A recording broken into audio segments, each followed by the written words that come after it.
Bonjour Lily. Comment vas-tu? Ah, mais je vais bien. Toujours bien? Oui. Au taquet? Au taquet. Ok, on est toujours en octobre. Ah oui. Troisième semaine. C'est ça. Ok, troisième semaine, les parasites, parce qu'il y en a encore à dire. Cette fois-ci sur comment couper les liens qui nous parasitent. Attention, on vous demande son mot au travail. Mais oui, parce que le travail, on y va tous les jours. Et on est obligé tous les jours de voir La les- tête des collègues. Voilà, les collègues qu'on adore, le chef qu'on supporte plus, de se prendre les bouchons pour aller à Jarry. Voilà, on se parasite bien, hein, c'est un truc que moi je supporte plus, d'ailleurs je ne travaille plus, lol, parce que c'est vraiment très anxiogène, donc on doit faire avec. Parce que on est parfois obligé d'aller quand même au travail et de voir ses collègues, de composer, ou même les clients, hein, quand tu reçois beaucoup de clientèle. Mais alors comment on peut couper ça ou faire qu'on le vit mieux? Alors, Dis-nous tout. dans l'idéal, j'ai envie de dire qu'il faudrait faire quelque chose qui te fasse vibrer. Ah oui, ça Voilà. c'est notre sujet ça. Mais si je veux aller très très loin, hein, donc voilà. Mais si c'est pas vraiment Voilà. le cas, Mais c'est pour ça te fait bien... vibrer, mais c'est l'environnement Voilà. qui est Non, mais c'est compliqué. pour bien poser le cadre. Oui, posons le Voilà. cadre. Parce que, encore une fois, On n'a que 15 minutes. voilà, lorsque tu es dans ton idéal, eh bien forcément, il n'y a aucune ambiguïté C'est bien de autour. le redire. Voilà, et ça ne te coûte pas. Dès que ça te coûte, dans tous les sens du terme, en essence, en santé, en énergie, Ouais. C'est que c'est même à te pas- retenir parce que tu ne sais pas comment faire Ouais. ou comment dire, Ok. eh bien, ce n'est pas forcément bon pour toi. D'accord, le postulat est là, on est tous contents. Je pose le cadre. Ouais. Donc, En revanche, lorsque tu te sens, en fin de compte, conscient qu'il y a des choses qui ne vont pas et qu'il y en a d'autres qui y vont parce que tu aimes le métier, parce que tu aimes certains collègues, parce que tu aimes les clients, eh bien, en effet, le fait de conscientiser déjà que tu as le droit de ne pas aimer le chef ou de ne pas aimer la personne aux ressources humaines ou de ne pas aimer les clients va permettre de dégraisser quelque part dans tes cellules, en fin de compte, une mauvaise température, une mauvaise vibration, une mauvaise fréquence et de soulager ton quotidien.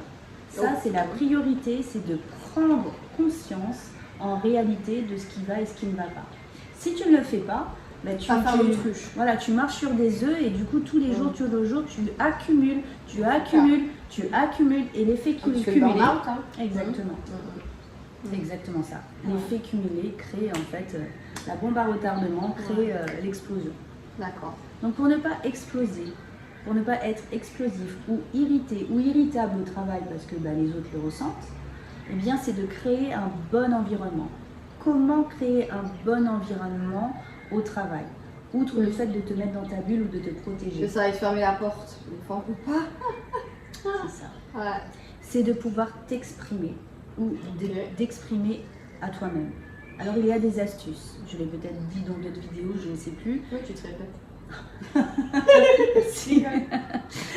Être supérieur. C'est le code pour exprimer à l'autre, à l'âme de l'autre, sans lui parler directement, en lui parlant quelque part par télépathie, ou en se parlant à soi-même. Exemple, être supérieur de ma chef, j'ai juste envie de te dire qu'en fait tu me fais suer, pour ne pas dire autre chose. Et j'ai vraiment envie que tu saches que non seulement tu n'es pas compétente, parce que tu n'es pas quelqu'un de bien, et qu'en plus en réalité tu te retrouves dans des situations qui sont non conformes. Si tu veux montrer l'exemple, parce que l'exemple est soi-disant doit venir d'en haut, et en fait tu ne fais rien pour ne montrer l'exemple. Tu fais comme si effectivement il ne se passait rien, tu fais comme si en fin de compte tes clients n'étaient vraiment pas là pour pouvoir en fin de compte rendre le magasin utile, hein. Tu traites tout le monde comme du caca pour ne pas dire autre chose. Il y a un truc qui ne va pas. Et on s'exprime, on n'hésite pas à dire tout ce qu'on a sur le cœur. Alors je reste correcte, voilà, mais il ne faut pas hésiter à dire tous ces griefs et de manière honnête. Parce que si on commence à dire nonobstant mon chef, j'aurais souhaité en revanche du reste, je voudrais que tu saches que ça ne marchera pas. Ouais, faut y aller. Comme tu dis, parler avec le cœur en fait. Voilà, faut vraiment y aller. Ouais. Si c'est vraiment dire non, espèce de, on Ouais. y va. On y va parce que des insultes, ça va dégager, dégorger. Après, on pourra faire la communication non violente. Mais au départ, il faut enlever l'empreinte négative. Donc, il faut vraiment y aller. D'accord. On vomit le truc. Et c'est vraiment l'astuce pour décharger les cellules parce que au risque en fait de se retrouver troublé dans ses intestins, au risque d'avoir un œsophage qui ne fonctionne pas, de se créer un ulcère, bref, tout un dysfonctionnement au niveau vibratoire et émotionnel qui ensuite vont donner la maladie. Donc ce n'est pas la peine. Vous pouvez vous exprimer, dire les choses et en mettant bien le code, être supérieur. Oui, on le rappelle, être supérieur de nom, prénom de la personne. On balance ce qu'on a balancé. Voilà. Merci de m'avoir écouté, être supérieur de nom, prénom. Et on dit merci 3 fois et on souffle 3 fois. On respire 3 fois. La respiration, permet de pouvoir envoyer le message. C'est comme si vous écrivez sur votre message de téléphone et que vous ne l'envoyez pas. Ah oui, il est écrit, hein, mais il n'est pas envoyé. Oui. Donc on l'écrit. Des fois on fait ça d'ailleurs, on écrit puis on se dit je l'enverrai plus tard et puis des fois on n'envoie pas en fait. Exact. Ok. Donc là on écrit, on envoie, on respire 3 fois. Mais tu fais ça au travail, non? Tu peux le faire à la maison quand tu rentres ou dans tes toilettes, dans ta voiture, où tu veux. Dès que tu le sens, il faut le dire. Et pour corriger davantage, parce qu'en fait, en réalité, si le collègue vous dérange, si le patron vous gêne, ou si les clients vous pompent, eh bien, c'est qu'il y a une résonance chez vous qui, en fin de compte, est au niveau des cellules. J'attire à moi des gens ou des situations pour apprendre des leçons, pour apprendre que je ne suis pas à ma bonne place et que mon travail idéal n'est pas là. Ou alors pour corriger ma vue, corriger, en fin de compte, les choses que j'ai besoin d'avoir. Si, en fait, je n'ai pas de déclencheur ou de révélateur, comment je fais pour corriger? Bien sûr, les gens me disent oui, mais je suis guidée. Mais oui, mais les guides ne vont pas envoyer des fax, les guides ne vont pas envoyer un mail, les guides ne vont pas. Les guides vont vous permettre de vous guider à travers aussi une résonance extérieure. Il y a vraiment en fait une espèce d'échange. Donc si par exemple il y a des gens qui me disent hors contexte, mais pour comprendre, ah oui, mais moi j'ai pas eu de prêt, alors tu vois tes guides. Mais non, mais justement, c'est que c'est pas avec cette banque-là. Ou alors c'est avec une autre banque, ou peut-être que tu auras, je sais pas, un courtier. Donc en fait, c'est ça le signe à la base. Et tu n'en veux pas. Voilà. Donc en fait, c'est important de pouvoir aussi bien interpréter les signes. Et là, en l'occurrence, quand on a des collègues qui vont pas, il faut peut-être se poser la question, est-ce que moi, je n'émane pas une espèce de vibration qui fait qu'en fait, on me prend pour une prétentieuse, on me prend pour quelqu'un de chauvin, on me prend pour quelqu'un, en fin de compte, d'égoïste. Et donc, du coup, se dire, moi qui suis là aussi en tant que collègue, peut-être que je suis mal perçue. Donc, qu'est-ce que j'ai besoin de savoir? Je choisis, moi, nom et prénom, d'être perçue comme quelqu'un de fiable, de professionnel et, je ne sais pas, d'incontournable, même si je ne sais pas comment. Et là, on rectifie. On choisit, on rectifie le tir. Mais pour utiliser la même astuce, on peut dire mon être supérieur, moi, nom et prénom.